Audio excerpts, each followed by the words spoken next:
আসসালামু আলাইকুম। আন্তর্জাতিক টাইমসে সবাইকে স্বাগত। শুরুতেই জানাবো গুরুত্বপূর্ণ সংবাদগুলোর শিরোনাম।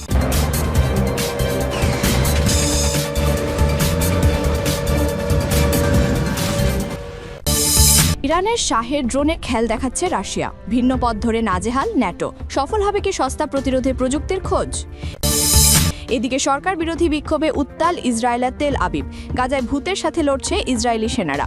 কটাক্ষ সিরিয়া প্রেসিডেন্টের।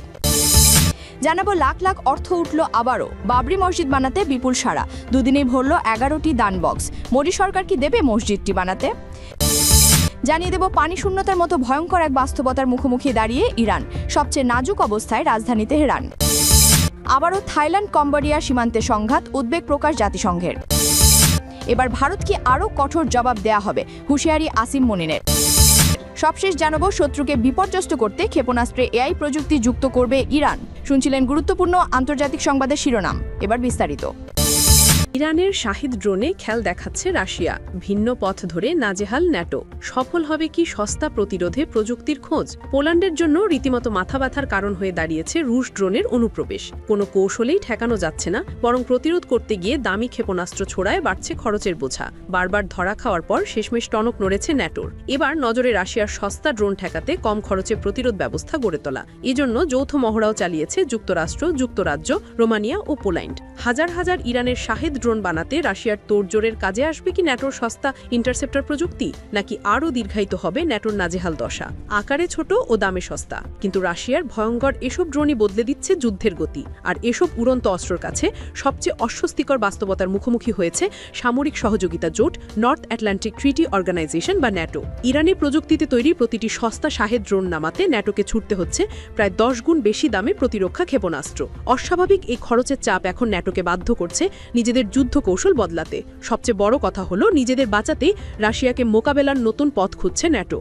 সরকার বিরোধী বিক্ষোভে উত্তাল ইসরায়েলের তেল আবিব। গাজায় ভূতের সাথে লড়ছে ইসরায়েলি সেনারা। কটাক্ষ সিরিয়া প্রেসিডেন্টের। গাজা উপত্যকায় ভূতের সাথে লড়াই করছে ইসরায়েলি সেনারা। ইসরায়েলের বিরোধিতা করে কথা বলেছেন সিরিয়ার প্রেসিডেন্ট আহমেদ আল শারা। অভিযোগ তোলেন 7 অক্টোবরের হামলাকে গাজায় গণহত্যা চালানোর অজুহাত হিসেবে ব্যবহার করছে তেল আবিব।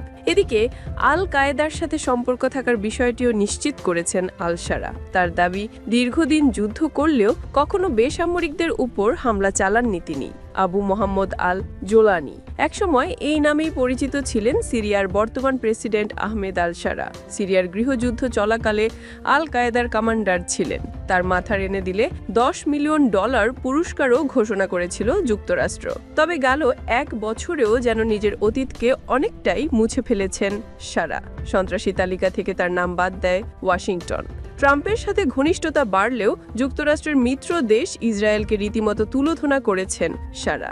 গাজায় বর্তমানে ভূতেদের সাথে লড়াই করছে ইসরায়েল, কথা বলে কটাক্ষ করেন সিরিয়ার প্রেসিডেন্ট। ইসরায়েল এখন ভূতেদের সাথে লড়াই করছে। 7 অক্টোবরের হামলাকে পুঁজি করে গাজায় নৃশংস বর্বরতা চালিয়েছে তারা। এই গণহত্যার দায় থেকে পালিয়ে বেড়াচ্ছে আর আশেপাশের আরও বেশ কিছু অঞ্চলে নতুন করে সমস্যা তৈরি করছে। সরকার বিরোধী বিক্ষোভে উত্তাল ইসরায়েলের রাজধানী তেল আবিব। শনিবার তেল আবিবে হাবিবা স্কোয়ারে জড়ো হন শত শত বিক্ষোভকারী। 7 অক্টোবরে হামাসের হামলার পর থেকেই নেতানিয়াহু সরকারের নানা পদক্ষেপ নিয়ে অসন্তুষ্ট দেশটির জনগণ।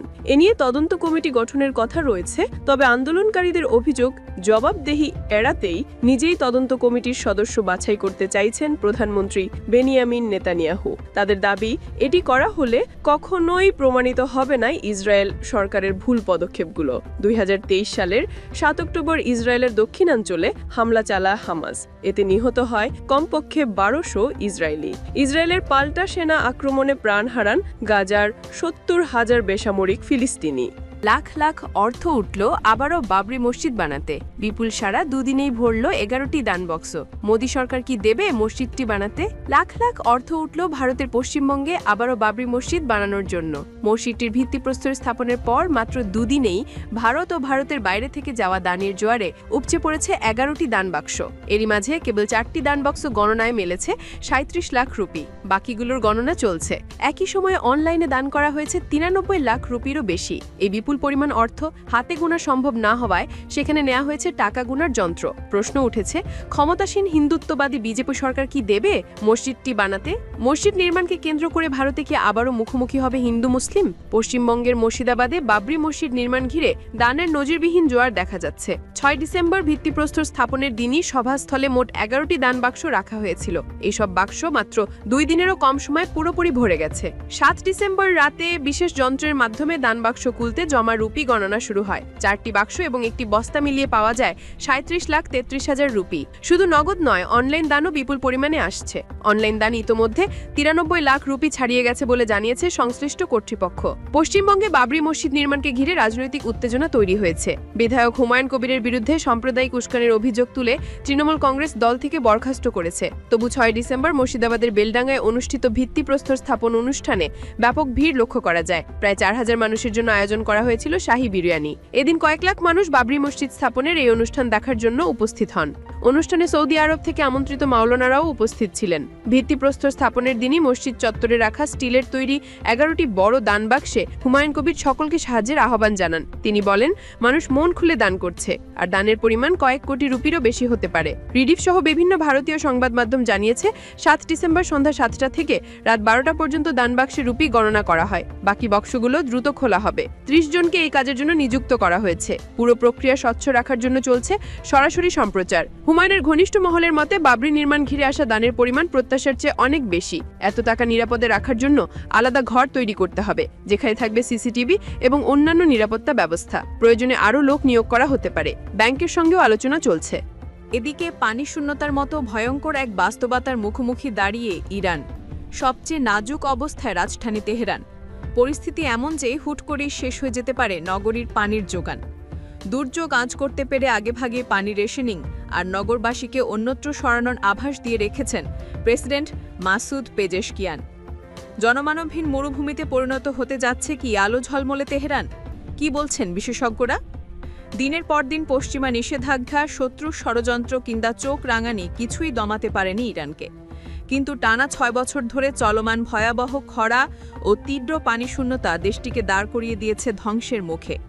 মহাকাশ থেকেও দেখা যাচ্ছে খরার চিত্র। রাজধানী তেহরানের মসজিদগুলোতে বৃষ্টির জন্য দোয়া করছে লাখো মানুষ। শহর জুড়ে দেখা দিয়েছে ভয়ঙ্কর আতঙ্ক। যে কোনো দিন সম্পূর্ণ বন্ধ হয়ে যেতে পারে তেহরানের কলের পানি।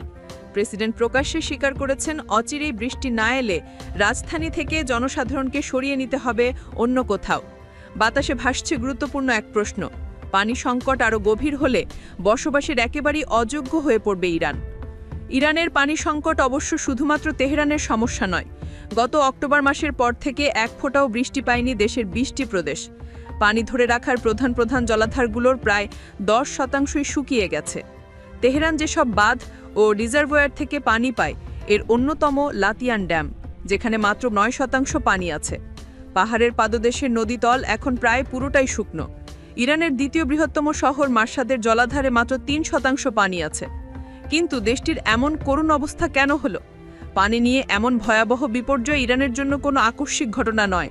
দশকের পর দশক ধরে সরকারের ভুল সিদ্ধান্ত, অতিরিক্ত পানি উত্তোলন, ডজনের পর ডজন অপরিকল্পিত ড্যাম নির্মাণ, লিকেজে ভরা পুরনো পাইপলাইন আর দুর্নীতি ও অব্যবস্থাপনা ইরানকে ঠেলে দিয়েছে ওয়াটার ব্যাংকারাপসি বা পানের দেউলিয়াত্বের দিকে। কৃষিকাজের জন্যই দেশটিতে খরচ হয়ে যায় প্রায় 90% পানি। 1979 সালের পর সেচভূমি দ্বিগুণ হওয়ায় ফুরিয়ে গেছে ভূগর্ভস্থ পানির সঞ্চয়। এর সঙ্গে যুক্ত হয়েছে জলবায়ু পরিবর্তনের বৈরী ধাক্কা। তেহরানে এখন অনেক বাসাবাড়িতে সরাসরি পানি নেই, কখনো অল্প অল্প পানি আসে, কখনো একেবারেই বন্ধ থাকে। পানি শূন্য হয়ে গেলে তেহরানের বাসিন্দাদের অন্য কোনো উপযোগী স্থানে সরিয়ে নেওয়ার কথা বলছে সরকার। কিন্তু 1.5 কোটি মানুষকে ইভাকুয়েশন কিংবা স্থানান্তর করা বাস্তবে সম্ভব না। পশ্চিমা নিষেধাজ্ঞা ও সামরিক ব্যয় বৃদ্ধির জেরে দেশের অর্থনৈতিক অবস্থা এতটাই সংকটময় যে সাধারণ মানুষ শহর ছেড়ে অন্য কোথাও যেতে পারবে না। পরিস্থিতি সামাল দিতে অস্থায়ীভাবে ছুটি নিয়ে মানুষকে তেহরান ছাড়তে বলা হচ্ছে, যেন কয়েকদিনের জন্য হলেও পানির উপর চাপ কমে। মরিয়া হয়ে ক্লাউড সিডিংয়ের মতো পদ্ধতিতে কৃত্রিম বৃষ্টি নামানোর চেষ্টা করছে দেশটির সরকার। পানি শূন্যতা নিয়ে তীব্র আতঙ্কের মাঝে সামনে আসছে ভয়ঙ্কর আরেক সত্য। বিশেষজ্ঞরা বলছেন, বৃষ্টি এলেও ইরান আর আগের অবস্থায় ফিরবে না। মাটির নিচে শুকিয়ে যাওয়া পানির স্তর নতুন করে ভরতে 10 বছরেরও বেশি সময় লাগতে পারে। আর ভেঙে পড়া ইকোসিস্টেম সহজে ঠিকও হয় না। পানি সংকট সমাধানে দেশটির প্রশাসনকে এখনই নিতে হবে দীর্ঘমেয়াদী পদক্ষেপ। না হলে শুধু পরিবেশই নয়, ভয়াবহ হুমকির মুখে পড়বে ইরানের সামাজিক ও রাজনৈতিক ভবিষ্যৎ। থাইল্যান্ড কম্বোডিয়া সীমান্তে সংঘাত নিয়ে উদ্বেগ প্রকাশ জাতিসংঘের। দক্ষিণ পূর্ব এশিয়ার দুই প্রতিবেশী দেশ থাইল্যান্ড এবং কম্বোডিয়ার মধ্যে থের উস্কে উঠেছে সংঘাত। রোববার 7 ডিসেম্বর কম্বোডিয়ার সীমান্তবর্তী থাই প্রদেশ সি সাকেতে গুলি বিনিময় হয়েছে দুই দেশের সেনাবাহিনীর মধ্যে। এ সময় অন্তত 2 জন থাই সেনা আহত হয়েছেন। এ ঘটনার পর উদ্বেগ প্রকাশ করেছেন জাতিসংঘের মহাসচিব আন্তোনিও গুতেরেস। তিনি উভয় দেশকে আরও সংঘাত এড়াতে এবং আলোচনার পথে ফিরে আসার আহ্বান জানিয়েছেন। মহাসচিব উভয় পক্ষকে সংযম প্রদর্শন করারও অনুরোধ জানিয়েছেন। সোমবার 8 ডিসেম্বর আন্তোনিও গুতেরেসের মুখপাত্র স্টিফেন দুজারিচ জানিয়েছেন, গত অক্টোবরে স্বাক্ষরিত শান্তি চুক্তি রক্ষায় দুপক্ষের প্রতি আহ্বান জানিয়েছেন গুতেরেস। তিনি বলেন, সাম্প্রতিক ঘটনায় আমরা খুবই উদ্বিগ্ন।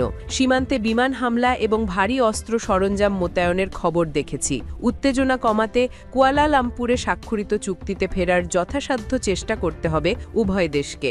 অঞ্চলটিতে শান্তি, স্থিতিশীলতা এবং উন্নয়নের প্রচারের সব প্রচেষ্টাকে সমর্থনে প্রস্তুত আমরা। ভারতকে আরও কঠোর জবাব দেয়া হবে, হুঁশিয়ারি আসিম মুনিরের। পাকিস্তানের সেনাবাহিনী প্রধান এবং chief of defence forces CDF field marshal Asim Munir প্রতিবেশী ভারতকে হুঁশিয়ার করে বলেছেন, ভবিষ্যৎ সংঘাতে পাকিস্তান ও তার প্রতিক্রিয়া সম্পর্কে কারও কোনো ভুল ধারণা থাকা উচিত নয়। খবর এক্সপ্রেস ট্রিবিউনের। সোমবার রাওয়ালপিন্ডি জেনারেল হেডকোয়ার্টার্সে আয়োজিত গার্ড অফ অনার অনুষ্ঠানে তিনি একথা বলেন। আসিম মুনির আরও বলেন, পরবর্তীতে আরও দ্রুত এবং কঠোর জবাব দেবে পাকিস্তান। পাকিস্তানের প্রথম চিফ অব ডিফেন্স ফোর্সেস হিসেবে তার যোগদানকে কেন্দ্র করে এই অনুষ্ঠান আয়োজন করা হয়। তিনি বলেন, বর্তমান প্রেক্ষাপটে 3 বাহিনীর সমন্বিত ব্যবস্থার অধীনে আমাদের বহুমাত্রিক অপারেশন সক্ষমতা বাড়ানো অত্যাবশ্যক। প্রতিটি বাহিনী তাদের স্ব অপারেশনাল স্বাতন্ত্র্য বজায় রাখবে, তবে ডিফেন্স ফোর্সেস হেডকোয়ার্টার্স সামরিক শাখাগুলোর কার্যক্রমকে আরও সমন্বিত ও গতিশীল করবে। আসিম মুনির বলেন, একীভূত শীর্ষ কমান্ডের অধীনে 3 বাহিনী তাদের অভ্যন্তরীণ স্বায়ত্তশাসন ও সাংগঠনিক কাঠামো বজায় রাখবে। আফগানিস্তানের সঙ্গে চলমান টানাপোড়েন নিয়ে আসিম মুনির বলেন, তাদের কাছে স্পষ্ট বার্তা পৌঁছে দেওয়া হয়েছে। আমি জোর দিয়ে বলতে চাই, পাকিস্তান একটি শান্তিপ্রিয় দেশ, তবে আমাদের সার্বভৌমিকতা, ভৌগোলিক অখণ্ডতা কিংবা জাতীয় সংকল্পকে দুর্বল করার সুযোগ কাউকে দেওয়া হবে না। শত্রুকে বিপর্যস্ত করতে ক্ষেপণাস্ত্রে এআই প্রযুক্তি যুক্ত করবে ইরান। শত্রুকে বিপর্যস্ত করতে ক্ষেপণাস্ত্রে স্টেলথ ও এআই প্রযুক্তি যুক্ত করার ওপর বিশেষ গুরুত্ব দেবে ইরান।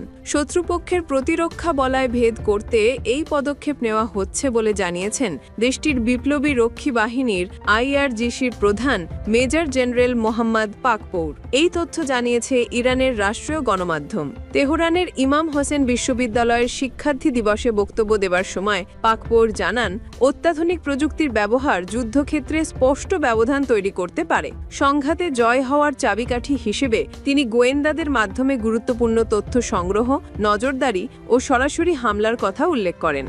চলতি বছরের জুনে ইসরায়েলের সঙ্গে 12 দিনের যুদ্ধের দিকে ইঙ্গিত করে তিনি বলেন, যুদ্ধক্ষেত্রে আমরা এমন এক শত্রুর মোকাবিলা করেছি যার হাতে ছিল সর্বশেষ ও সর্বাধুনিক প্রযুক্তি। আইআরজিসি প্রধান দাবি করেন, বিদেশি শত্রু ইরানের ক্ষেপণাস্ত্র হামলা ও জাতীয় সংহতির মুখে পরাজয় বরণ করে এবং যুদ্ধবিরতির অনুরোধ জানায়। তিনি আরও জানান, শত্রু এখন ইরানের সক্ষমতা সম্পর্কে পরিপূর্ণ ধারণা রাখে। তারা জানে, আগামীতে হামলা করলে আরও রূঢ় ও ধ্বংসাত্মক জবাব মিলবে। নতুন করে ইরানের বিরুদ্ধে আগ্রাসনে যাওয়ার আগে এই বিষয়গুলো মাথায় রাখবে তারা।